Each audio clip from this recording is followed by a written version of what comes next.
বন্ধুরা, নিত্যদিনের রান্নায় আপনাদেরকে স্বাগত।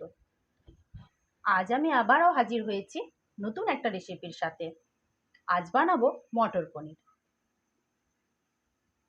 দেখতেই পাচ্ছেন মটর পনিরের কত সুন্দর রং এসেছে, দেখতে খুব সুন্দর লাগছে, খেতেও কিন্তু অসাধারণ হয়। দেখেই জিভে জল চলে আসবে। তো এই লোভনীয় রেসিপিটা বানানোর জন্য আমার পুরো ভিডিওটা আপনাদেরকে দেখতে হবে। তো চলুন, খুব সহজে হাতের কাছে যে সমস্ত মশলাগুলো আমাদের রান্নাঘরেই থাকে সেই সমস্ত মশলা দিয়ে আমি আজকে একটা অসাধারণ রান্না করছি।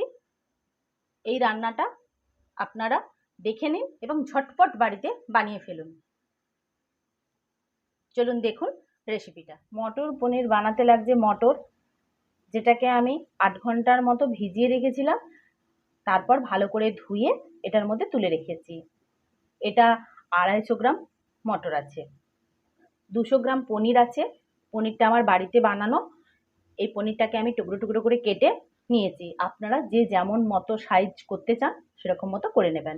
একটা বড় সাইজের টমেটো আছে, সেটাকেও আমি ছোট ছোট টুকরো করে নিয়েছি। 6-7টা কাঁচা লঙ্কা আছে, সেটাকে আমি ফেড়ে নিয়েছি মাঝখানে।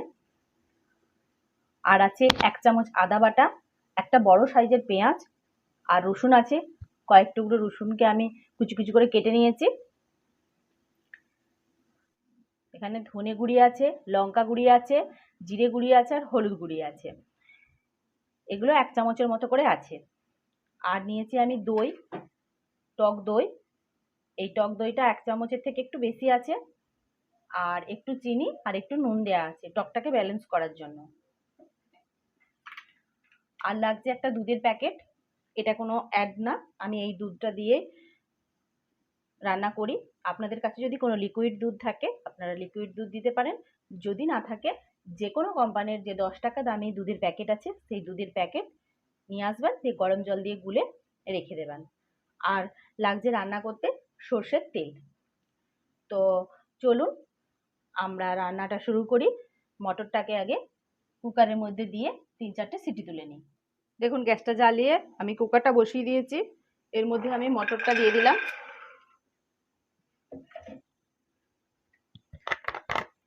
আর দেবো পরিমাণ মতো জল,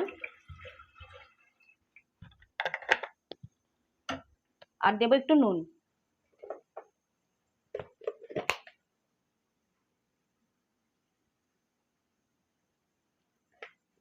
দিয়ে আমি এটাকে এতে দেবো এবং 3-4টে সিটির জন্য ওয়েট করব।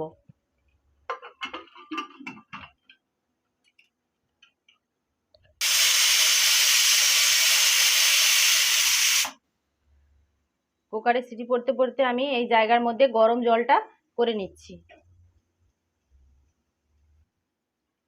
তো দেখুন গরম জলটা আমার হয়ে গেছে। আর আমি এই কাপের মধ্যে দুধটাকে ঢেলে নিচ্ছি।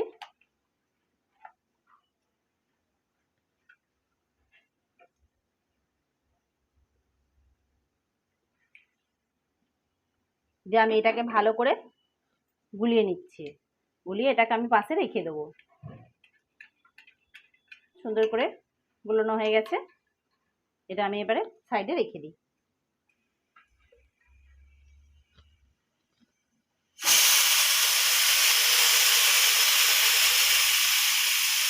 কুকারে সিটি পড়ে গেছে, তাই কুকারটাকে আমি সরিয়ে রেখে দেবো ঠান্ডা হওয়ার জন্য। এরপর আমি গ্যাসের ওভেনেতে কড়া বসিয়ে দিচ্ছি।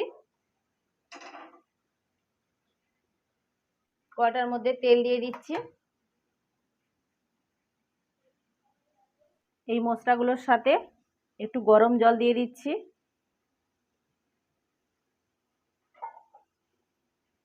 আর এই আদা বাটাটা দিয়ে দিলাম। দেখুন তেলটা গরম হয়ে গেছে, আমি এর মধ্যে পেঁয়াজটা দিয়ে দিচ্ছি।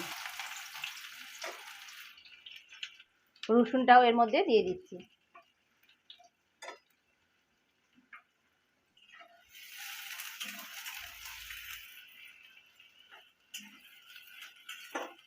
দিয়ে এটাকে ভালো করে ভাজা ভাজা করে নেব।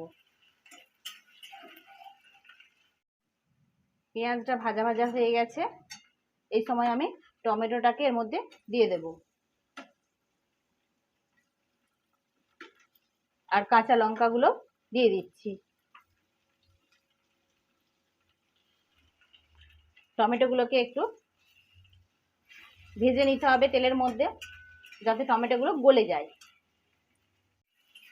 টমেটোগুলো দেখুন গলে এসেছে। তো মশলাটাকে ভালো করে মিশিয়ে নিয়ে এই তেলের মধ্যে দিয়ে দেবো।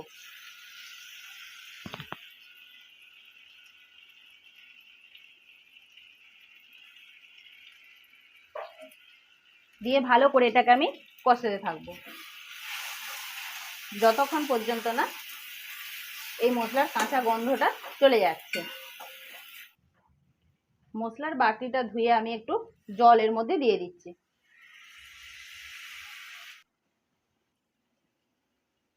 মশলাটা ভালো করে কষানো হোক। দেখতেই পাচ্ছেন মশলা থেকে তেল বেরোচ্ছে, কিন্তু আরেকটু মশলাটা আমি কষাবো যাতে করে কাঁচা গন্ধটা পুরোপুরি চলে যায়। মশলা থেকে তেল ছেড়ে দিয়েছে। এখন আমি দইটা যে ছিল সেই দইটাকে আমি এর মধ্যে দিয়ে দেবো, কিন্তু গ্যাসের ওভেনটা একদম স্লো করে দেবো। পারলে বন্ধও করে দিতে পারেন, কিন্তু আমি এখানে গ্যাসের ওভেনটা স্লো করে দিয়েছি। দিয়ে আমি ভালো করে এটাকে এর সাথে মিশিয়ে দেবো। যখন দই দেবেন তখন কিন্তু গ্যাসের ওভেন একদমই হাই করবেন না, তাহলে দইটা ফেটে যাবে। দইয়ের এই জায়গাটা ধুয়ে আমি একটু জল দিয়ে দেবো। জলটা দিয়ে দিচ্ছি। ভালো করে আমি আরো কিছুক্ষণ কষিয়ে নেব। পনিরটা আমি ভাজতে ভুলে গেছি, ওই জন্য আর একটা ওভেনে ননস্টিকের প্যানেতে আমি একটু তেল দিয়ে দিয়েছি। দিয়ে পনিরটাকে আমি হালকা করে ভেজে নিচ্ছি, আর এদিকে আমার ওভেনেতে মশলাটা কষানো হচ্ছে। পনিরগুলোকে আমি ভেজে তুলে নিয়েছি। মশলাটা আমার খুব সুন্দর কষানো হয়ে গেছে। মশলা থেকে তেল ছেড়ে দিয়েছে। সেদ্ধ করা মটরটা আমি এর মধ্যে ঢেলে দিলাম। এরপর আমি এটাকে ভালো করে এই মশলার সাথে মিশিয়ে নেব। এখন আমি যে দুধটা গুলে রেখেছিলাম সেই দুধটা এর মধ্যে দিয়ে দিচ্ছি।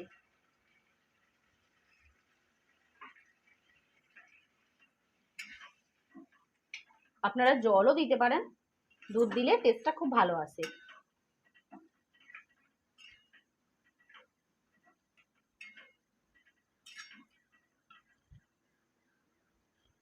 এখন আমি একটু ফুটিয়ে নেব।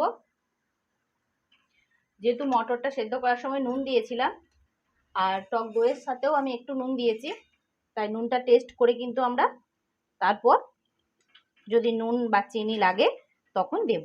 আর ঝালটাও যে যেমন পরিমাণে ঝাল খাবেন কম বেশি করে নেবেন। এখন এই পনিরগুলো এর মধ্যে দিয়ে দিচ্ছি।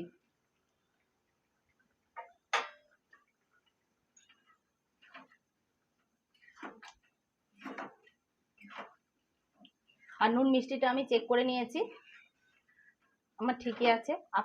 আপনারাও এই সময় চেক করে যদি লাগে একটু দিয়ে দেবেন। মটর পনিরের কালারটা দেখুন খুব সুন্দর এসেছে। এইভাবে আপনারা মটর পনিরটা বানাবেন। আর আমি এখন একটু কাসুরি মেথি হাতে করে ঘষে এর মধ্যে দিয়ে দিচ্ছি। যদি এটা থাকে তাহলে দেবেন, আর না থাকলে দেবেন না। তবে দিলে খুব সুন্দর একটা গন্ধ আসে, আর খেতেও খুব সুন্দর টেস্ট হয়। আমি একটু গরম মশলা এর মধ্যে ছড়িয়ে দিচ্ছি, আর একটু ঘি দিচ্ছি। এটা অপশনাল, আপনারা দিতেও পারেন নাও দিতে পারেন। দেখুন আমার মটর পনির কিন্তু একদম রেডি হয়ে গেছে। আমি যেভাবে মটর পনিরটা বানিয়েছি আপনারা সেইভাবে একবার বানান, বানিয়ে খেয়ে দেখুন কেমন লাগছে। কমেন্টে অবশ্যই আমাকে জানাবেন এই রেসিপিটা আপনাদের কেমন লাগলো। আমার ভিডিওটা লাইক শেয়ার কমেন্ট করবেন। ফেসবুক পেজ থেকে দেখলে পেজটা ফলো করে দেবেন। ইউটিউব চ্যানেল থেকে দেখলে চ্যানেলটা সাবস্ক্রাইব করে বেল আইকনটা প্রেস করে দেবেন। যাতে আমার দেওয়া রেসিপিগুলো যখনই আপলোড দেব তখনই আপনাদের কাছে সবার আগে নোটিফিকেশন পৌঁছে যায়। সবাই সুস্থ থাকুন, ভালো থাকুন, আবার দেখা হবে নতুন একটা রেসিপির সাথে। আজ তাহলে আসি।